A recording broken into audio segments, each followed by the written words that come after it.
అండి అందరూ బాగున్నారా? ఏమంటే ఇప్పటి వరకు అదంటే పూజ, దేవుడు అదంతా ఓకే. ఇది కొంచెం ఎనర్జీ ఉంటే బాగుంటుంది. ఓకే, పండగ పూట. హాయ్ అండి అందరూ బాగున్నారా?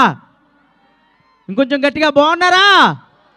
అబ్బే ఇక్కడ నుంచే వస్తుంది సౌండ్ అంతా. చిన్నపిల్లలు అరుస్తున్నారు.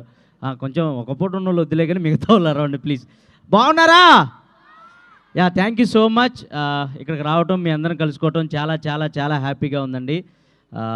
మా సినిమా గురించి చెప్పాలి. సాంప్రదాయని, సుప్పిని, శుద్ధపూసని ప్రతి ఇంట్లో అలాంటి వాళ్ళు ఉంటారు. మీరు నాకు తెలిసి ఈ ట్రైలర్కి చాలామంది కనెక్ట్ అయినట్టున్నారు. చాలామంది భార్యలో భర్తలు అందరూ కనెక్ట్ అయినట్టున్నారు. అమ్మా ఓకే. మనీ ప్లాంట్ మన ఇంట్లో కూడా ఉందా? ఉండాలమ్మా, అందరి ఇళ్ళల్లో ఉండాలి మనీ ప్లాంట్. ఆ ప్లాంట్లు తీసుకొని మా సినిమాకి రండి అందరూ, సరేనా? So thank you so much. మేమంతా ఈ సినిమా చాలా కష్టపడి చేసాం అనే దానికన్నా శివాజీ అన్న అండ్ సుధీర్ అన్న ఇష్టపడి చేసిన సినిమా ఇది. ప్రతి ఒక్క ఫ్యామిలీ కనెక్ట్ అవుతారండి. నేను సినిమా చూశాను.